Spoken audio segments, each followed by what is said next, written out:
El pueblo de San Miguel de las Cruces yacía enclavado entre las montañas de Castilla, tan aislado del mundo que parecía existir en su propio tiempo, regido por sus propias leyes.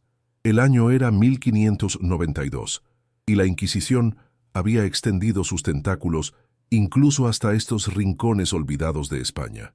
La iglesia del pueblo dominaba la plaza central, una estructura de piedra gris con un campanario que se alzaba como un dedo acusador hacia el cielo.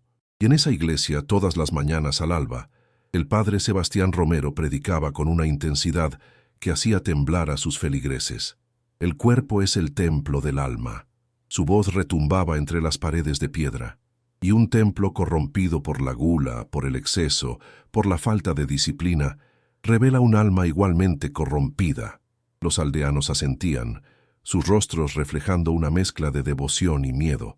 El padre Sebastián era conocido por su rigidez, por su interpretación inflexible de las Escrituras, por su capacidad de encontrar pecado en los actos más inocentes.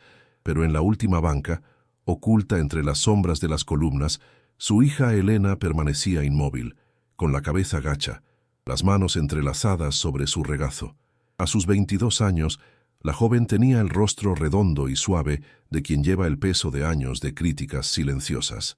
Su cuerpo voluminoso estaba envuelto en un vestido negro y holgado, un intento desesperado de ocultar las curvas que su padre consideraba una abominación.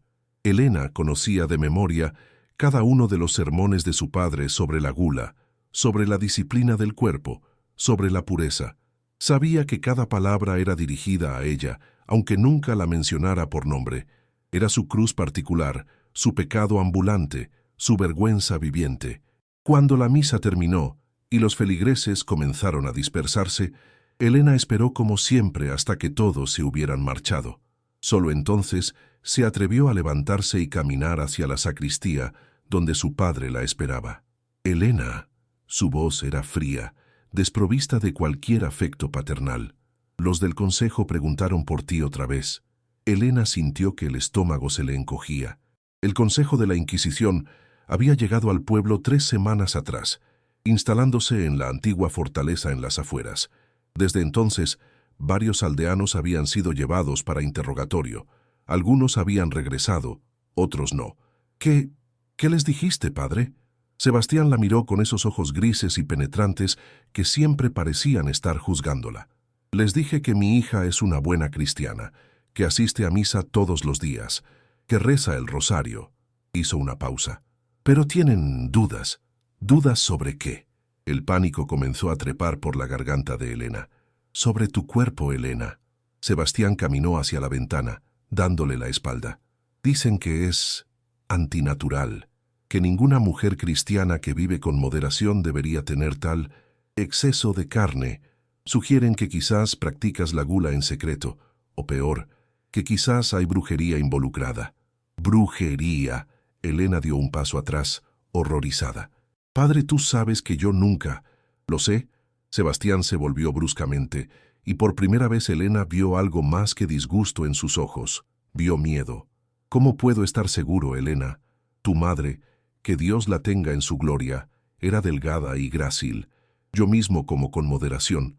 ¿De dónde viene entonces este cuerpo que llevas? ¿Cómo puedo explicarlo al consejo? Padre, por favor. Las lágrimas comenzaron a rodar por las mejillas de Elena. Yo como lo mismo que tú. No importa lo que yo crea. Sebastián la interrumpió con voz cortante. Importa lo que ellos crean, y si te acusan formalmente de brujería o herejía, toda la familia será manchada. Mi posición, mi reputación, todo lo que he construido aquí. Elena comprendió entonces con horror cristalino. Su padre no estaba preocupado por ella, estaba preocupado por sí mismo.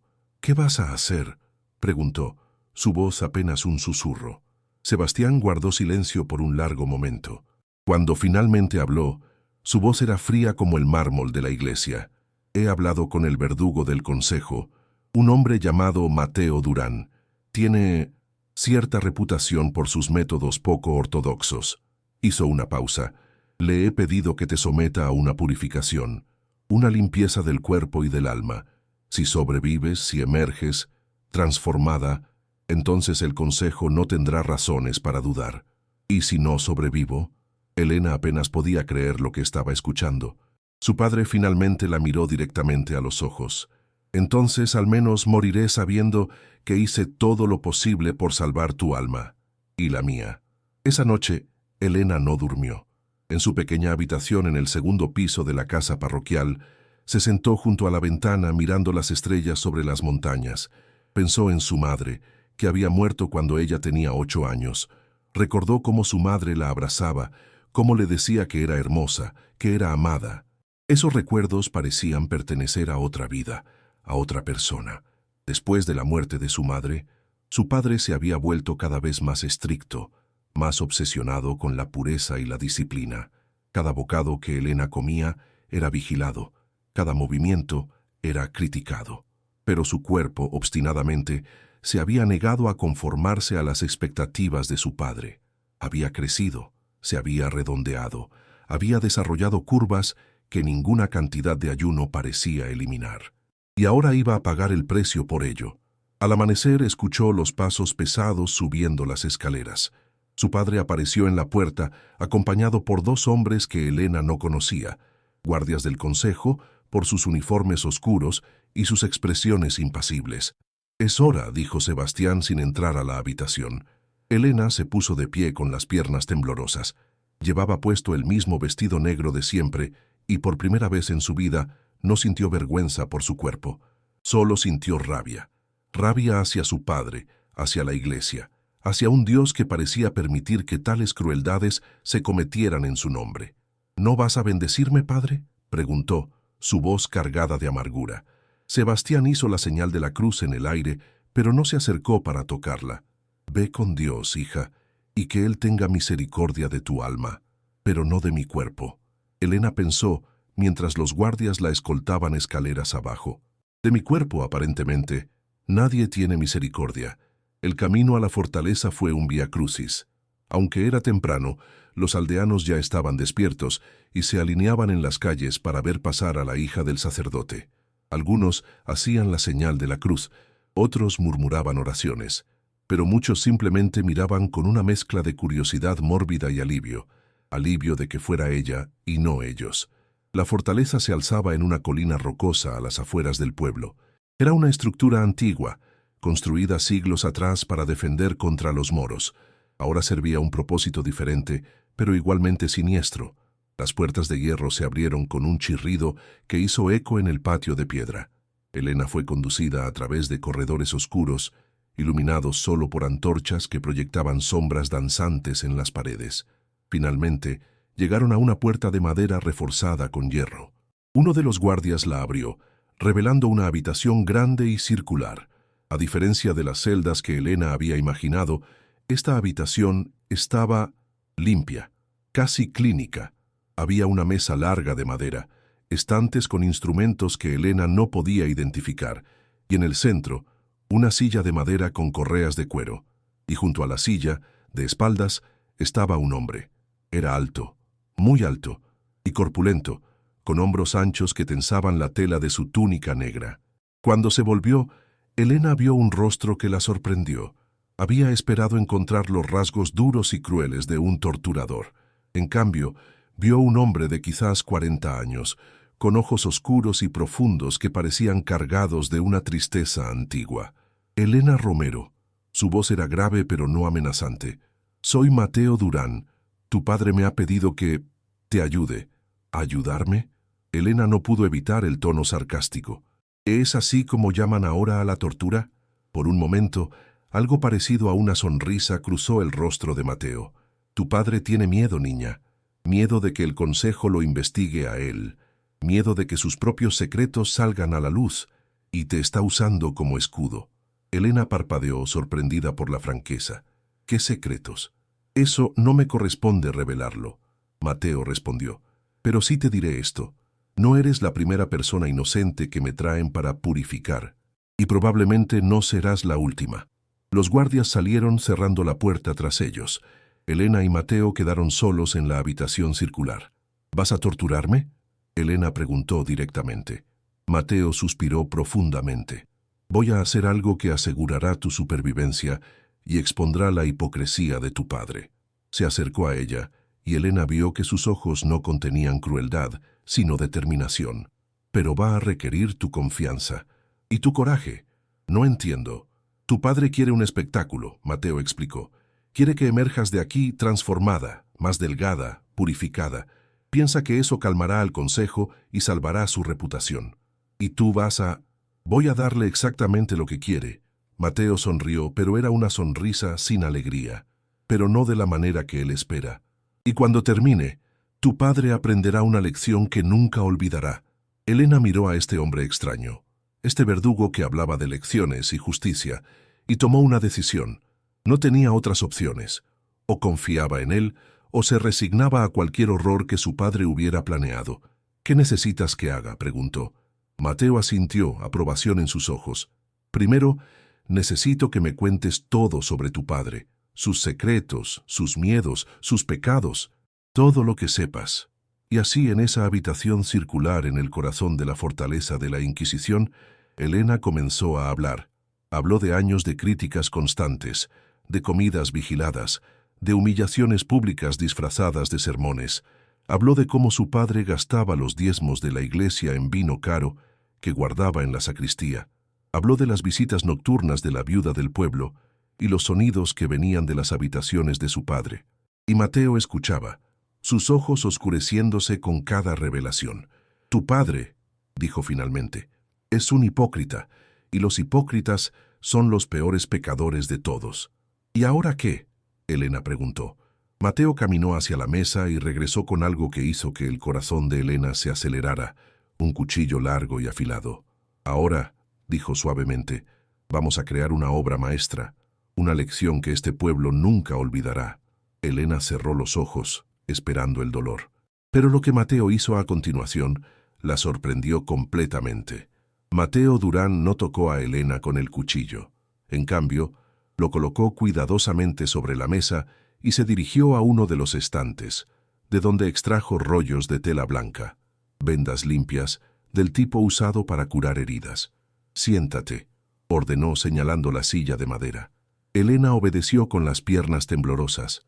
Esperaba dolor, tortura, tal vez la muerte. Pero Mateo simplemente comenzó a enrollar las vendas alrededor de su brazo, apretando firmemente, pero sin lastimar.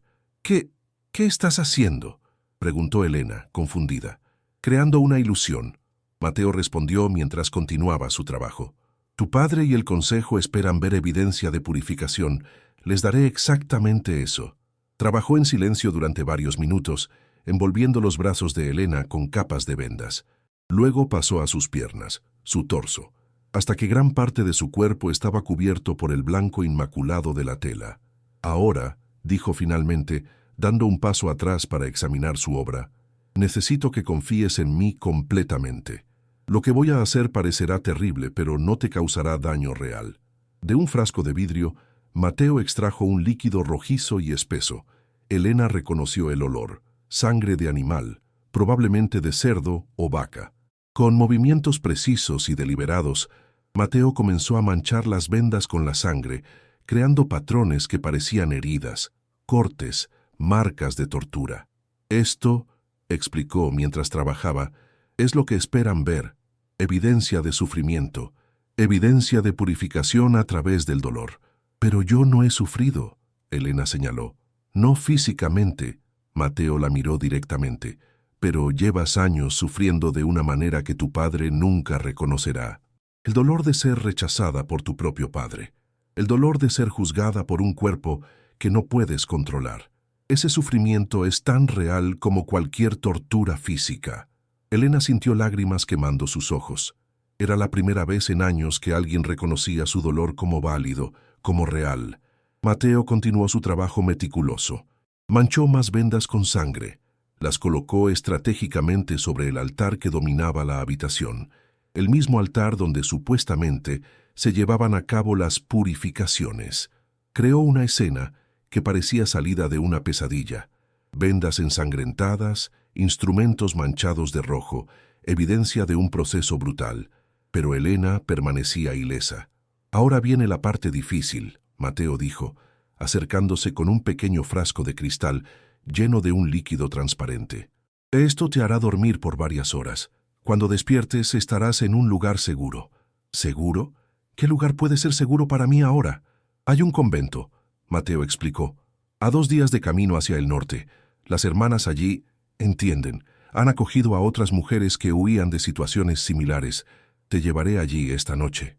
¿Me estás ayudando a escapar? Elena no podía creer lo que estaba escuchando. ¿Por qué? ¿Qué ganas tú con esto?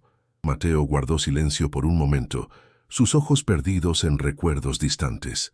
Tuve una hija una vez, dijo finalmente, su voz cargada de dolor. Se parecía un poco a ti, hermosa, inocente, juzgada por otros por razones que no podía controlar. La Inquisición vino por ella cuando tenía 16 años. Alguien la había acusado de brujería porque curaba a los animales enfermos con hierbas. ¿Qué le pasó? Elena preguntó suavemente. La quemaron, Mateo dijo simplemente, y yo no pude hacer nada para detenerlo. Era solo un herrero entonces, sin poder, sin influencia. Después de su muerte, me ofrecieron este puesto, verdugo de la Inquisición. Pensaron que un hombre que había perdido una hija a manos de la herejía sería especialmente dedicado a erradicar el mal. Pero en cambio, decidí usar esta posición para salvar a las Helenas del mundo. Mateo completó. No puedo salvarlas a todas, pero cuando puedo, cuando la acusación es obviamente falsa, cuando sé que la persona es inocente, hago lo que puedo. ¿Cuántas? Elena preguntó. Tú serás la 7ª en 3 años, Mateo respondió. 7 vidas que he podido salvar. No es suficiente para compensar la pérdida de mi hija, pero es algo. Elena miró a este hombre, este verdugo que en realidad era un salvador, con nueva comprensión. Mi padre, ¿qué le va a pasar? Una sonrisa oscura cruzó el rostro de Mateo. Tu padre aprenderá que hay consecuencias por sacrificar a los inocentes para protegerse, pero primero necesitamos asegurar tu escape. Le dio a beber el líquido del frasco. Tenía un sabor amargo, a hierbas y algo más que Elena no pudo identificar. Casi inmediatamente sintió que sus párpados se volvían pesados. No tengas miedo, fue lo último que escuchó antes de que la oscuridad la reclamara. Cuando despiertes, serás libre. Mientras Elena dormía, Mateo completó su obra maestra. Trabajó durante horas, preparando la escena con meticulosa atención al detalle. Manchó el altar con más sangre, colocó las vendas ensangrentadas en patrones específicos y sobre el libro de oraciones que descansaba en el altar escribió una frase en latín con tinta roja que parecía sangre. Non corpus, sed conscientia est impura.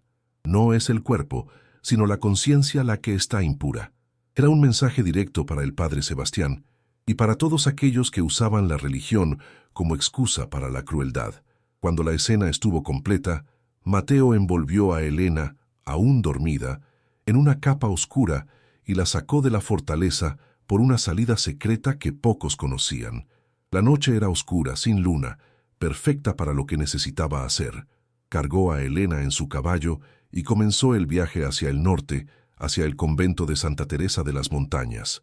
Cabalgó durante toda la noche, deteniéndose solo brevemente para descansar y para asegurarse de que Elena estaba bien.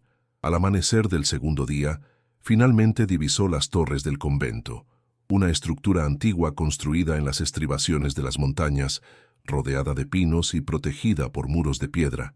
La abadesa, Madre Catalina, lo esperaba en la puerta. Era una mujer de 60 años, con ojos agudos que no perdían detalle y una presencia que comandaba respeto. Mateo, lo saludó sin sonreír. Otra alma perdida que necesita refugio, supongo. Esta es Elena Romero, Mateo dijo, bajando a la joven aún dormida del caballo, hija del padre Sebastián de San Miguel de las Cruces. Él la entregó a la Inquisición para salvar su propia reputación. Madre Catalina chasqueó la lengua con disgusto. Conozco al padre Sebastián, un hombre más preocupado por la apariencia de piedad que por la piedad misma. Examinó a Elena con ojos expertos. Está ilesa, bien, la llevaremos adentro. Cuando despierte estará desorientada y asustada. Dile la verdad, Mateo instruyó. Dile que está a salvo. Dile que nunca tiene que volver. ¿Y su padre? ¿Qué será de él? Una sonrisa oscura cruzó el rostro de Mateo. El padre Sebastián recibirá exactamente lo que merece. Justicia. Madre Catalina asintió. Entonces ve, Mateo Durán, y que Dios, el verdadero Dios, no el que los hombres inventan para justificar sus crueldades, te proteja. Mateo montó su caballo y comenzó el viaje de regreso a San Miguel de las Cruces. Tenía una última escena que representar, un último acto en este drama de hipocresía y redención. En San Miguel de las Cruces, el padre Sebastián esperaba ansiosamente noticias. Habían pasado 3 días desde que Elena había sido llevada a la fortaleza. 3 días durante los cuales Sebastián había continuado sus sermones sobre la pureza y la disciplina, aunque su mente estaba constantemente en otra parte. ¿Habría funcionado su plan? ¿Emergería Elena transformada, más delgada, purificada? ¿O habría sucumbido al proceso? Sebastián intentaba no pensar demasiado en esta última posibilidad. Se decía a sí mismo que lo que estaba haciendo era por el bien de Elena, por la salvación de su alma. Pero en las noches oscuras, cuando yacía en su cama sin poder dormir, una pequeña voz en su mente susurraba la verdad, que había sacrificado a su propia hija para proteger su posición, su reputación, su cómoda vida. Era una voz que Sebastián intentaba desesperadamente silenciar. En la tarde del tercer día, mientras Sebastián preparaba el sermón para la misa vespertina, escuchó un sonido que le heló la sangre. Las campanas de la iglesia comenzaron a repicar fuera de horario. No era el toque regular que llamaba a la misa. Era un toque irregular, caótico, como si alguien estuviera tirando de las cuerdas sin ritmo ni razón. Sebastián salió corriendo de la sacristía y se dirigió al campanario. Las cuerdas se movían solas, balanceándose en el aire vacío. Pero no había nadie allí. «¿Quién está ahí?», gritó, su voz resonando en el espacio vacío. «Muéstrate». Silencio. Bajó las escaleras con el corazón martilleando en su pecho. Algo estaba terriblemente mal. Podía sentirlo en el aire, una tensión, una presencia. Cuando entró en el santuario principal de la iglesia, se detuvo en seco. El altar, su altar, donde había celebrado misa durante 20 años, estaba cubierto con vendas blancas manchadas de sangre. Los candelabros habían sido movidos, las flores sagradas esparcidas por el suelo, y en el centro, sobre el libro de oraciones, había una nota escrita con lo que parecía sangre. Con manos temblorosas, Sebastián se acercó y leyó: «Non corpus, sed conscientia est impura». No es el cuerpo, sino la conciencia la que está impura. «¿Qué significa esto?», susurró, sintiendo el pánico trepar por su garganta. «¿Dónde está Elena? ¿Dónde está mi hija? Tu hija está donde tú la pusiste». Una voz profunda resonó desde las sombras. Sebastián se volvió bruscamente y vio a Mateo Durán emergiendo de detrás de una columna. El verdugo estaba vestido de negro de pies a cabeza, y sus ojos reflejaban la luz de las velas como los de un depredador. «¿Qué has hecho?», Sebastián exigió, intentando sonar autoritario, pero solo logrando sonar aterrorizado. «¿Dónde está Elena?». «Elena está muerta», Mateo dijo con voz plana. Sebastián sintió que las rodillas le fallaban. Se aferró al altar para no caer. «No, no, eso no puede ser. Yo solo quería que fuera purificada, que fuera transformada». Mateo se acercó lentamente. «¿Y cómo esperabas exactamente que la transformara, padre? ¿Cortando su carne?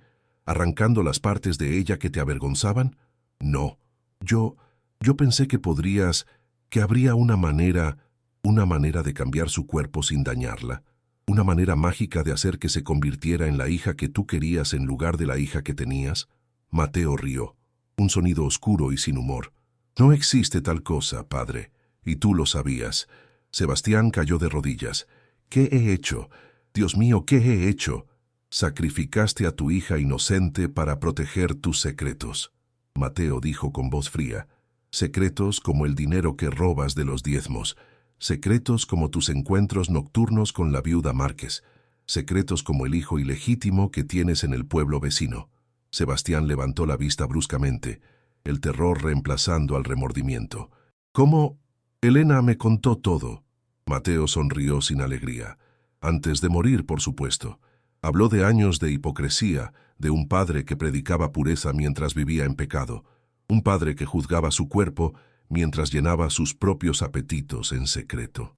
Por favor, Sebastián extendió las manos suplicantes. Por favor, no puedes decirle al consejo. Si lo haces, me ejecutarán. ¿Te ejecutarán?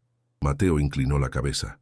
¿Cómo ejecutaste a tu propia hija entregándola a la Inquisición? ¡Qué irónico! Ella no ha muerto. Sebastián gritó desesperadamente. Dijiste que estaba muerta, pero no puedes probarlo. No hay cuerpo. ¿No? Mateo señaló las vendas ensangrentadas sobre el altar. ¿Qué crees que es esto, padre? ¿Una decoración? Sebastián miró las vendas con horror creciente. No, no. Esto es solo teatro. Una puesta en escena. ¿Lo es? Mateo dio un paso más cerca. ¿O es exactamente lo que parece? El cuerpo de tu hija envuelto en vendas, marcado por tu condena, sacrificado en tu altar. No, estás mintiendo. Pero incluso mientras pronunciaba las palabras, Sebastián podía ver la sangre, tanta sangre, y su mente comenzó a crear imágenes horribles de lo que Mateo podría haberle hecho a Elena. No estoy mintiendo, Mateo dijo suavemente. Tú le pediste al verdugo que purificara a tu hija, y eso hice. La purifiqué de la única manera posible, liberándola de un padre que nunca la amó, de una vida de juicio constante, de un mundo que la veía solo como un cuerpo y nunca como un alma. Sebastián sollozaba ahora, su rostro enterrado en sus manos. Dios me perdone, Dios me perdone. Dios quizás te perdone, Mateo dijo, su voz endureciéndose, pero yo no, y el consejo tampoco lo hará cuando les cuente sobre tus pecados. No, por favor, haré cualquier cosa. Harás exactamente una cosa, Mateo ordenó. Mañana al alba convocarás a todo el pueblo a la iglesia y confesarás tus robos, tus mentiras, tu hipocresía. Confesarás que condenaste a tu propia hija inocente para salvar tu reputación. Y luego renunciarás a tu posición y te entregarás al consejo. ¿Y si me niego?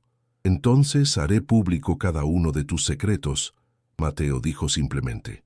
Y cuando el consejo termine contigo, desearás haber tenido la opción de confesar con dignidad. Sebastián permaneció arrodillado en el suelo de la iglesia, rodeado por las vendas ensangrentadas, por la evidencia de su traición, por el peso de sus pecados. ¿Sufrió? Preguntó finalmente, su voz rota. Elena, ¿sufrió? Mateo lo miró con una expresión imposible de descifrar.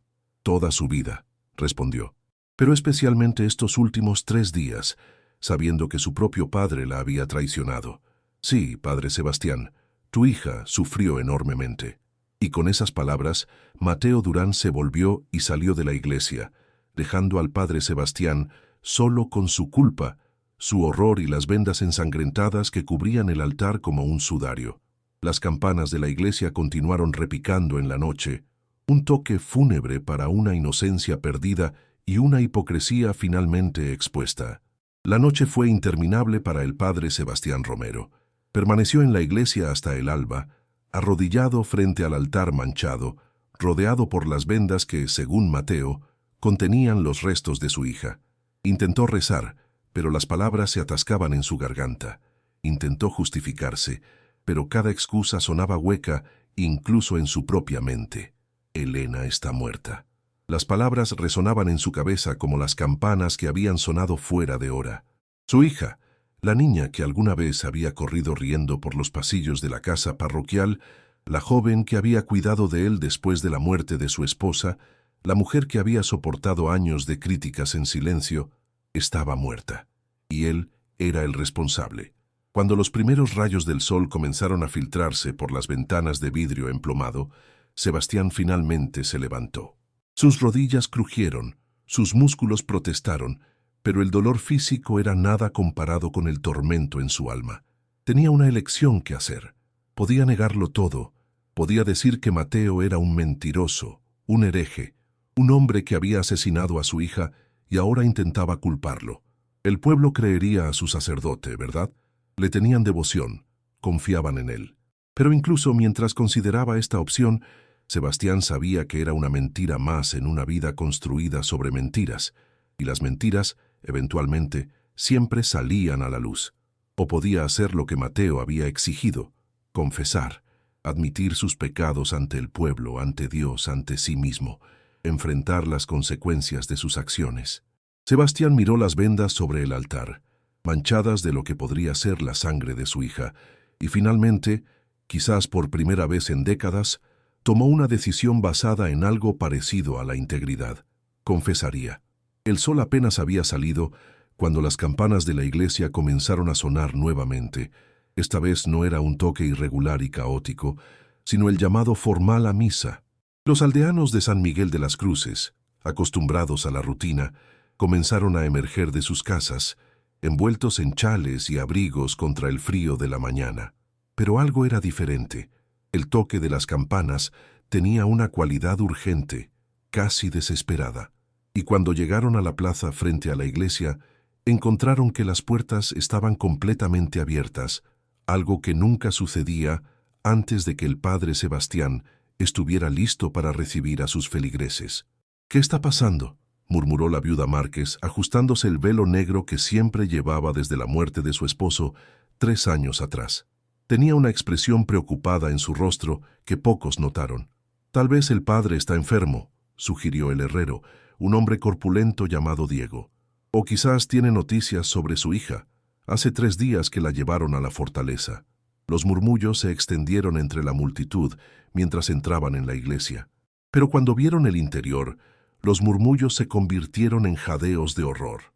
El altar estaba cubierto con vendas blancas manchadas de lo que era inconfundiblemente sangre. Los candelabros habían sido movidos, y sobre el atril donde normalmente descansaba la Biblia, había un libro de oraciones abierto con una frase escrita en latín con tinta roja. Pero lo más impactante era la figura del padre Sebastián. Estaba de pie frente al altar, pero no llevaba sus habituales vestiduras sacerdotales.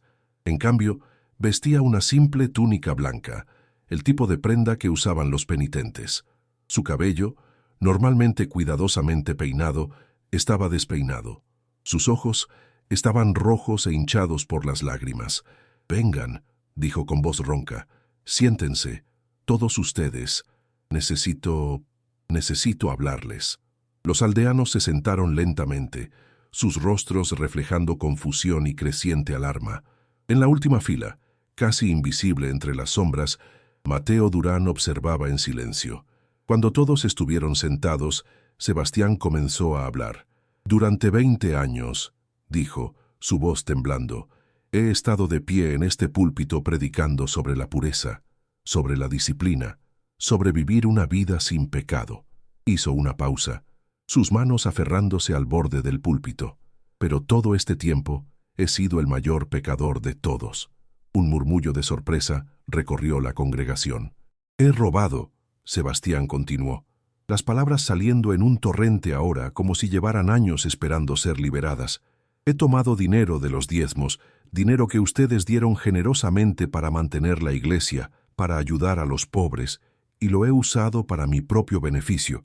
Vino caro, ropa fina, comodidades que no merecía».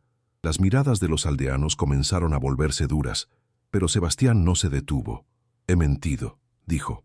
«He predicado castidad mientras mantenía relaciones inapropiadas».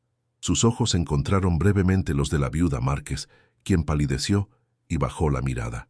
«Y he engendrado un hijo fuera del matrimonio, un niño que vive en el pueblo vecino, cuya existencia he negado para mantener mi reputación intacta». Ahora había gritos de indignación entre los feligreses. Algunas mujeres se santiguaban. Los hombres intercambiaban miradas de disgusto. «Pero mi mayor pecado», Sebastián continuó, su voz rompiéndose, «fue contra mi propia hija, Elena, mi hermosa, inocente Elena, quien nunca me hizo daño, quien solo quería mi amor y aprobación». Levantó la vista hacia la congregación, lágrimas corriendo por sus mejillas. «Durante años la critiqué, la juzgué, le hice sentir que su cuerpo era un pecado, que su existencia misma era una vergüenza. Y cuando el consejo comenzó a hacer preguntas, cuando temí que mis propios pecados fueran expuestos, su voz se quebró completamente. La sacrifiqué, le entregué al verdugo de la Inquisición con la esperanza de que su sufrimiento salvara mi reputación». El silencio en la iglesia era absoluto ahora. Incluso los niños habían dejado de moverse. Y ahora, Sebastián señaló las vendas ensangrentadas sobre el altar. Está muerta. Mi hija, mi propia carne y sangre, está muerta. Asesinada no por el verdugo, sino por mi cobardía, mi orgullo, mi hipocresía. Se dejó caer de rodillas, sollozando abiertamente ahora. Que Dios me perdone, que Elena me perdone, donde quiera que esté su alma. Porque yo nunca podré perdonarme a mí mismo. Por un largo momento, nadie se movió. La confesión de Sebastián había sido tan completa, tan devastadora, que los aldeanos parecían estar en shock. Entonces, lentamente, uno de los hombres se levantó. Era el alcalde del pueblo, un hombre mayor llamado Francisco, que había conocido a Sebastián durante 20 años. «Padre Sebastián», dijo, su voz fría y formal, «¿está confesando estos crímenes ante Dios y ante este pueblo?» «Sí», Sebastián susurró. «Entonces, por la autoridad que me confiere el rey y la iglesia, lo declaro relevado de sus deberes como sacerdote de San Miguel de las Cruces.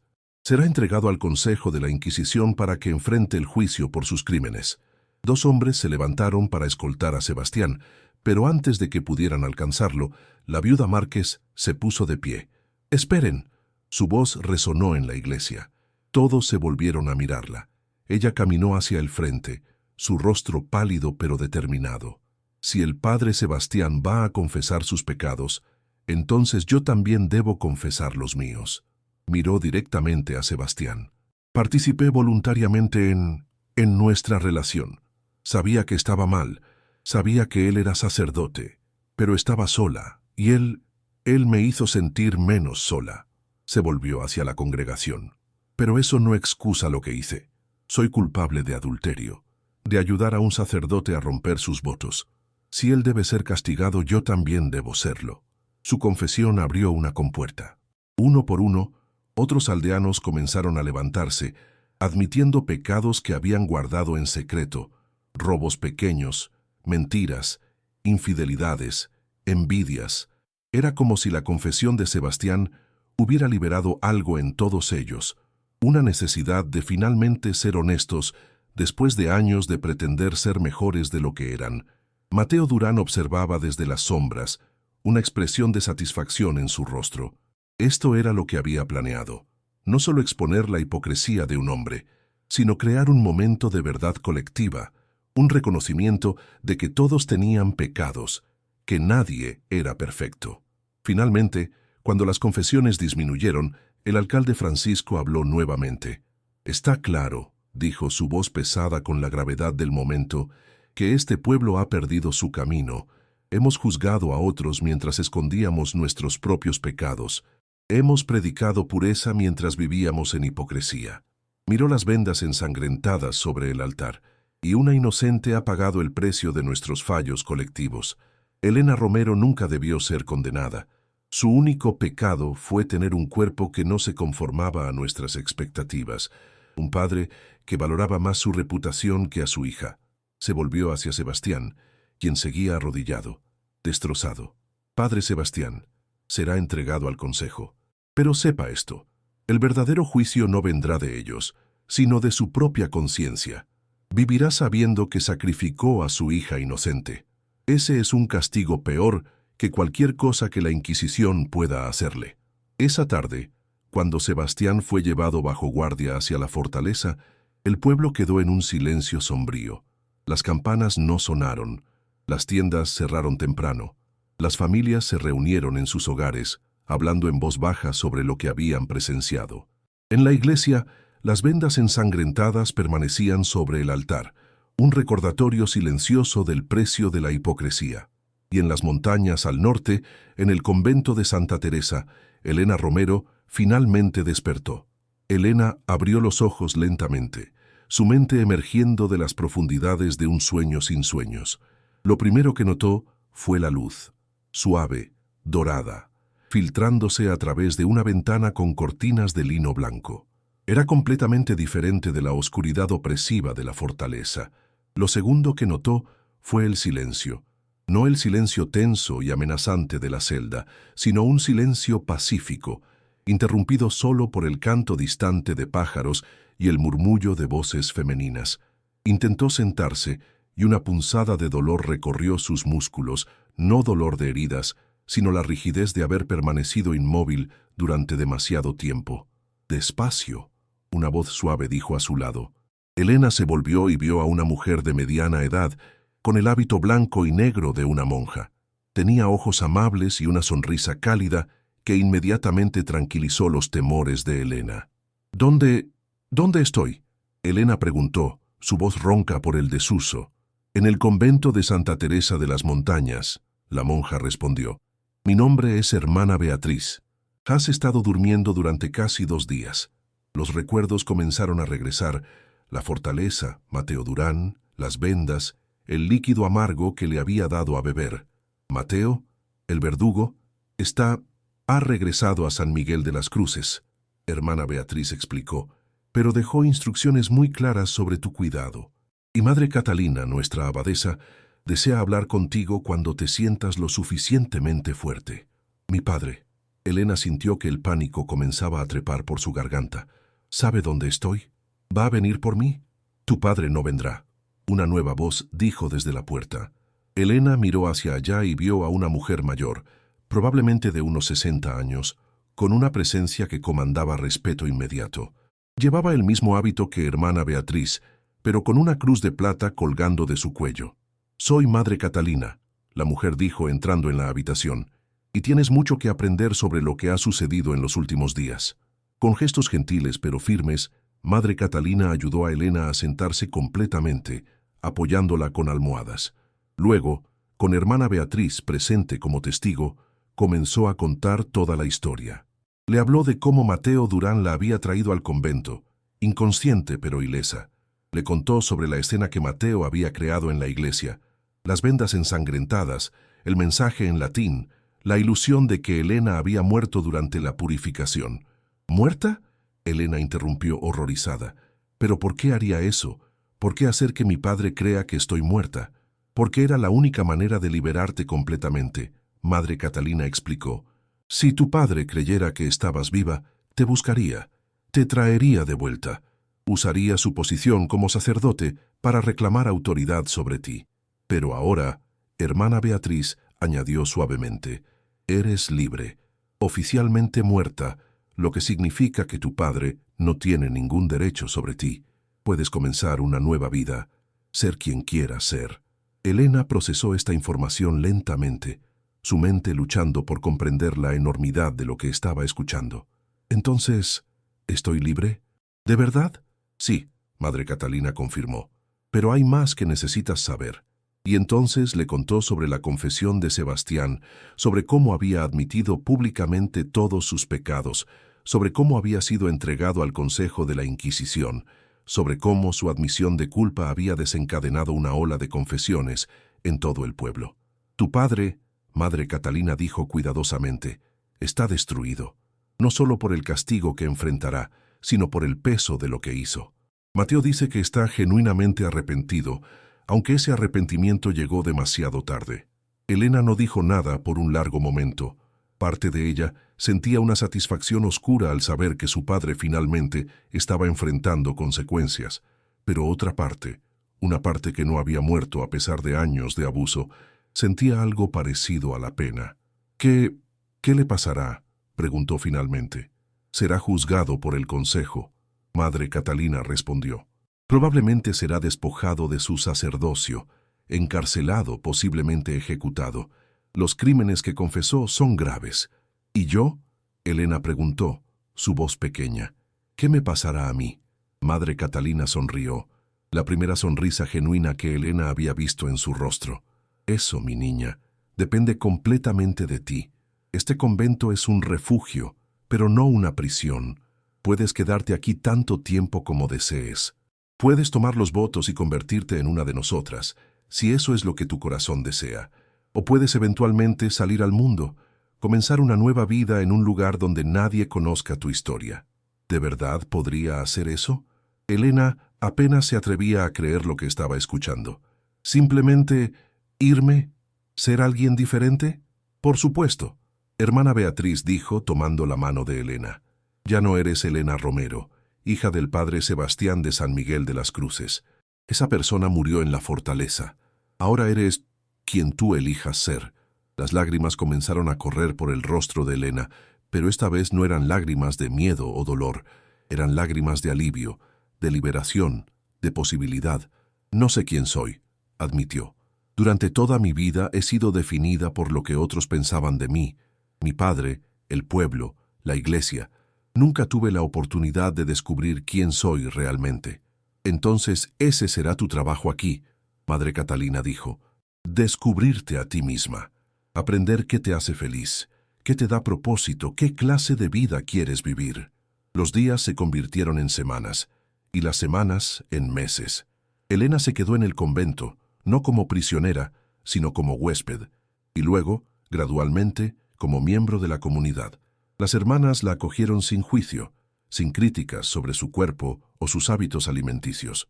Por primera vez en su vida, Elena comía cuando tenía hambre y se detenía cuando estaba satisfecha sin que nadie la vigilara o la juzgara.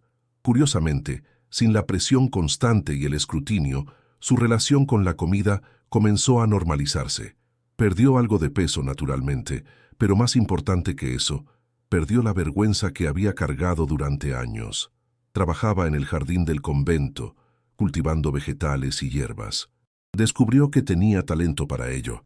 Las plantas parecían prosperar bajo su cuidado. Hermana Beatriz le enseñó sobre las propiedades medicinales de varias hierbas, y Elena se encontró fascinada por este conocimiento. «Podrías ser curandera», hermana Beatriz le dijo un día mientras cosechaban lavanda. «Tienes las manos para ello, y el corazón». Pero Elena vaciló. «No es peligroso. La Inquisición quema a las curanderas. Las acusan de brujería». Hermana Beatriz sonrió tristemente. «La Inquisición quema a cualquiera que sea diferente, que desafíe su autoridad, que piense por sí mismo. Pero eso no significa que debamos dejar de ser quienes somos. Solo significa que debemos ser cuidadosos». Elena también comenzó a leer, algo que nunca había tenido mucho tiempo para hacer en la casa de su padre.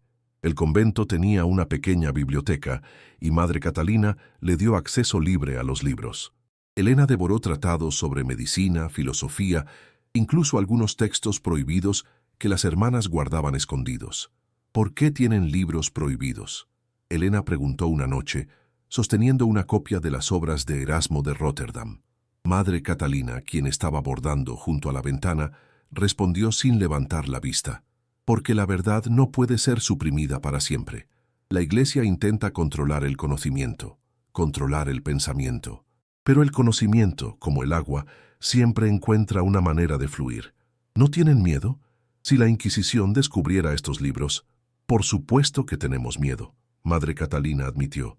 «Pero el miedo no puede gobernar nuestras vidas. Si vivimos solo para evitar el castigo, entonces no estamos viviendo en absoluto, solo existiendo». Estas conversaciones, libres, abiertas, sin miedo al juicio, fueron revelaciones para Elena. Comenzó a desarrollar sus propias opiniones, a cuestionar cosas que siempre había aceptado sin pensar. Un día, aproximadamente 6 meses después de su llegada al convento, Madre Catalina la llamó a su oficina. «Tengo noticias», dijo, indicándole que se sentara. «Sobre tu padre». El estómago de Elena se tensó. «¿Ha sido ejecutado?». «No», Madre Catalina respondió. «Ha sido despojado de su sacerdocio y encarcelado, pero el consejo decidió no ejecutarlo. En cambio, le han dado una sentencia de por vida en un monasterio prisión cerca de Toledo». Elena no sabía cómo sentirse. ¿Y los demás? ¿El pueblo? «San Miguel de las Cruces ha cambiado», Madre Catalina dijo. «La confesión pública de tu padre desencadenó algo, una ola de honestidad, de autorreflexión. Han nombrado un nuevo sacerdote, uno más joven y, según dicen, más compasivo, y han erigido un memorial». «¿Un memorial?» «Para ti», Madre Catalina dijo suavemente. «Una placa en la iglesia que lee, en memoria de Elena Romero, quien pagó el precio de nuestra hipocresía colectiva. Que nunca olvidemos que el verdadero pecado no está en el cuerpo, sino en cómo juzgamos a los demás». Elena sintió lágrimas quemando sus ojos.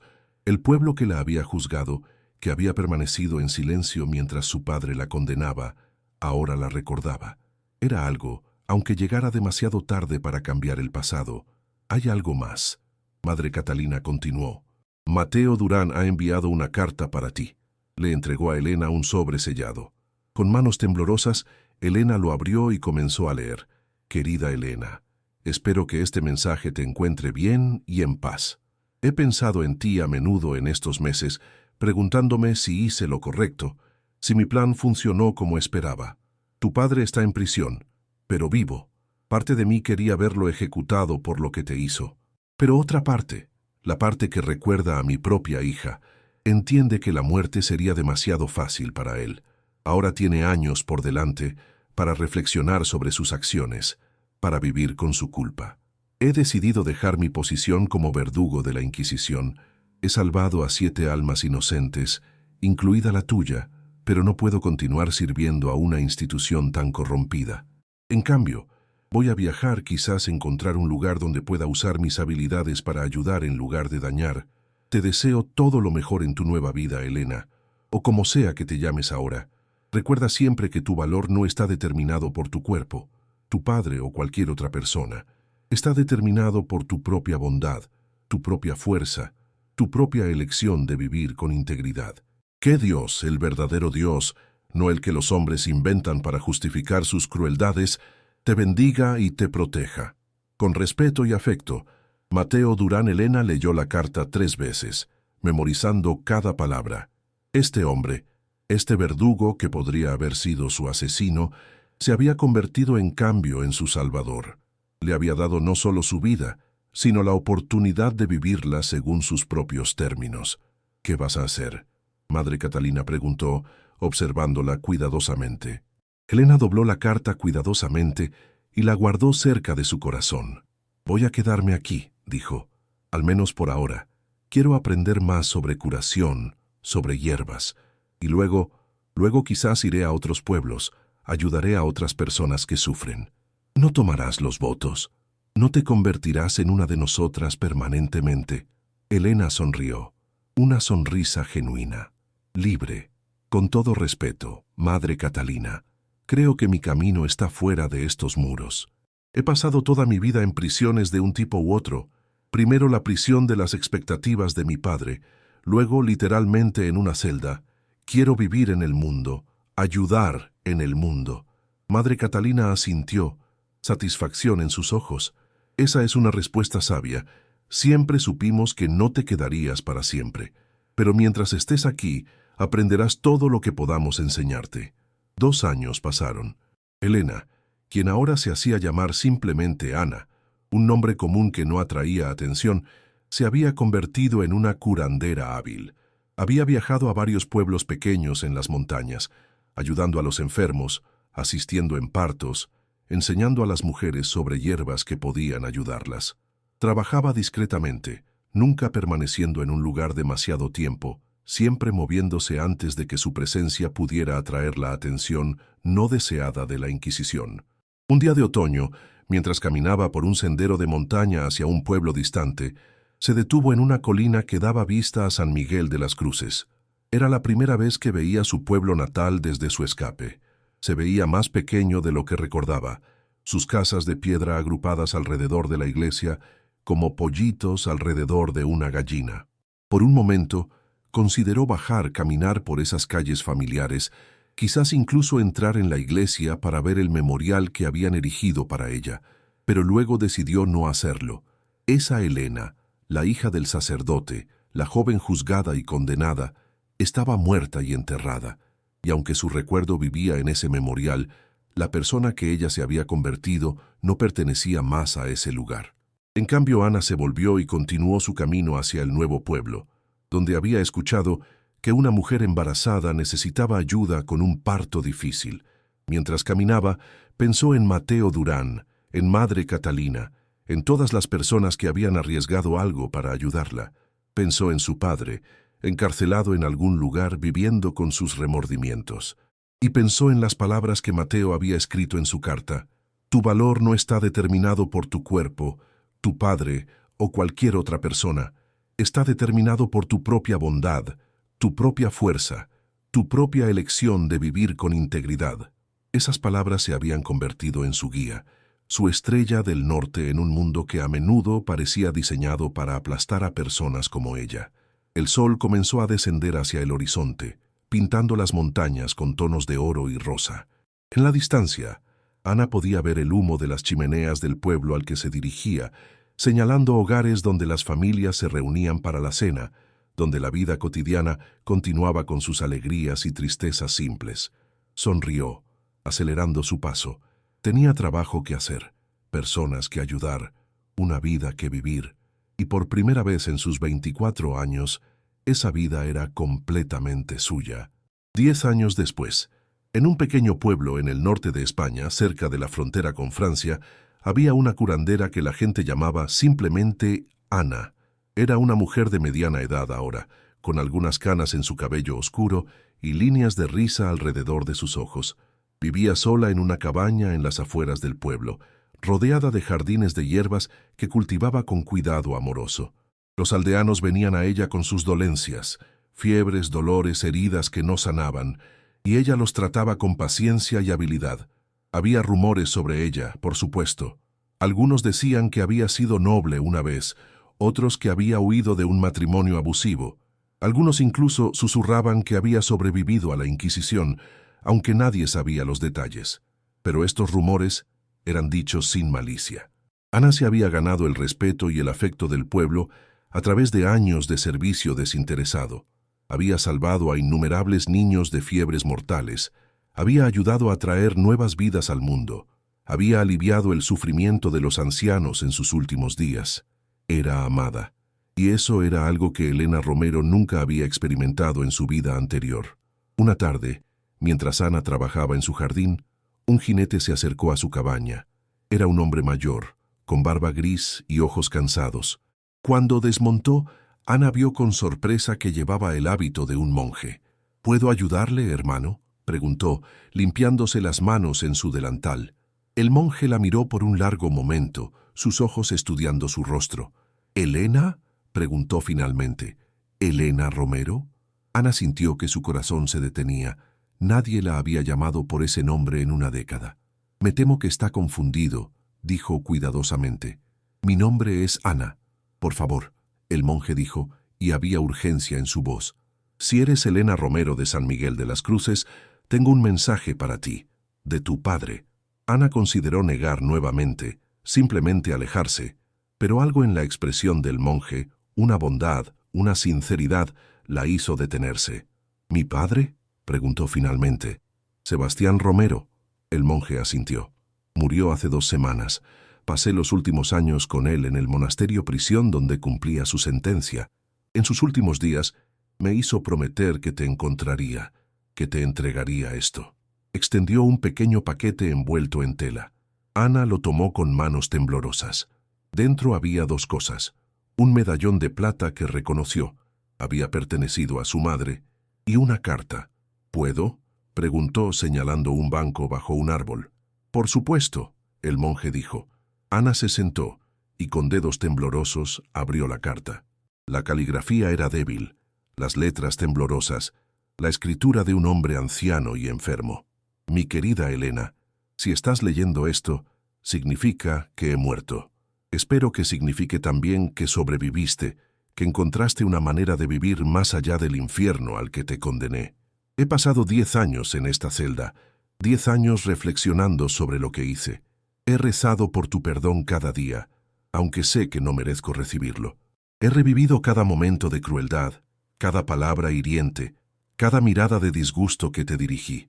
Quiero que sepas que entiendo ahora lo que no entendía entonces, que el verdadero pecado nunca fue tu cuerpo, fue mi orgullo, mi vanidad, mi obsesión con las apariencias y la reputación. Tu madre, que Dios la tenga en su gloria, me dijo una vez que nuestro mayor deber como padres era amar a nuestros hijos incondicionalmente. Yo fallé en ese deber de la manera más espectacular posible. No te pido que me perdones. No tengo derecho a pedir eso. Solo te pido que sepas esto. Nunca estuviste equivocada. Nunca fuiste el problema.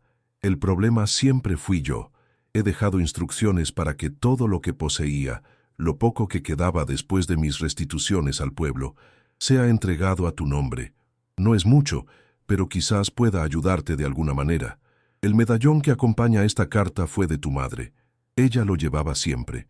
Me pidió en su lecho de muerte que te lo diera cuando fueras mayor.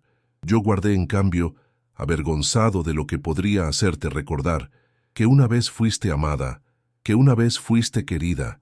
Te mereces amor, Elena. Te mereces bondad. Te mereces una vida llena de alegría. Espero que la hayas encontrado. Con más arrepentimiento del que las palabras pueden expresar, tu padre, Sebastián Romero Ana, leyó la carta 2 veces, lágrimas corriendo silenciosamente por su rostro. No eran lágrimas de alegría, exactamente, ni de perdón completo.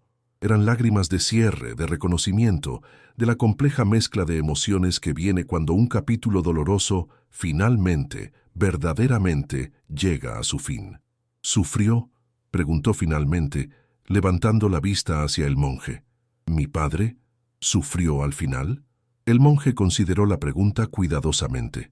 No físicamente, dijo finalmente. El monasterio cuidó bien de él, pero en su alma, sí, creo que sufrió grandemente. Llevó el peso de su culpa cada día. Nunca se permitió olvidar lo que te había hecho. Bien, Ana dijo, y luego, después de una pausa, no, no es bueno. Nadie debería sufrir tanto, ni siquiera él. Se puso de pie, sosteniendo el medallón de su madre contra su corazón. Gracias por traerme esto, por encontrarme, por cerrar este círculo. El monje asintió. ¿Hay algo que quieras que le diga? Escribiré en los registros del monasterio que cumplí con mi promesa, que te encontré. Ana pensó por un largo momento. Luego dijo, dígales que Elena Romero encontró la paz, que vivió una buena vida, y que, al final, entendió que algunas heridas sanan con el tiempo, incluso si las cicatrices permanecen. ¿Y el perdón?, el monje preguntó gentilmente. ¿Perdonaste a tu padre? Ana sonrió, una sonrisa triste pero genuina. El perdón no es algo que se da de una vez y para siempre. Es un proceso, un viaje. Algunos días lo perdono completamente, otros días la rabia vuelve. Pero he aprendido a vivir con ambas cosas, la memoria del dolor y la capacidad para la compasión. Miró las montañas en la distancia, las mismas montañas que había cruzado hace 10 años, huyendo de todo lo que conocía. He tenido una buena vida, dijo finalmente, una vida de propósito, de ayudar a otros, de ser libre. Eso es más de lo que muchos pueden decir, y es más de lo que jamás hubiera tenido si me hubiera quedado en San Miguel de las Cruces. Entonces, el monje dijo, montando su caballo para partir, ¿dirías que lo que te hizo tu padre, por terrible que fuera, llevó en última instancia a algo bueno? Ana consideró esto. No, dijo finalmente. Lo que mi padre hizo fue malo, imperdonable. Pero lo que yo hice con las consecuencias, la vida que construí desde las cenizas de esa experiencia, eso fue bueno. No le doy crédito a él por eso. Me lo doy a mí misma y a las personas que me ayudaron. Mateo, Madre Catalina, las hermanas del convento. Sabiamente dicho, el monje respondió. Ve con Dios, Ana, o Elena, o como quiera que te llames ahora. Solo Ana, ella respondió. Elena murió hace mucho tiempo, pero dejó atrás algo valioso, la lección de que podemos sobrevivir incluso a las peores traiciones, que podemos reinventarnos, que podemos encontrar propósito y significado incluso después del trauma más profundo. El monje hizo la señal de la cruz en el aire, bendiciendo. Luego, con una última mirada de respeto, cabalgó hacia el camino, desapareciendo eventualmente en la distancia. Ana permaneció de pie por un largo tiempo, sosteniendo el medallón de su madre, sintiendo su peso, su historia, su amor. Luego, con un suspiro profundo, lo colocó alrededor de su cuello. Era hora de volver al jardín, de preparar más medicinas, de prepararse para los pacientes que sin duda llegarían antes del anochecer. Era hora de seguir viviendo. Porque eso, finalmente, era su victoria sobre su padre, sobre la Inquisición, sobre todos aquellos que habían intentado definirla, limitarla, destruirla. Había sobrevivido, había prosperado, había encontrado no solo una vida, sino una vida que valía la pena vivir. Y eso era todo lo que importaba.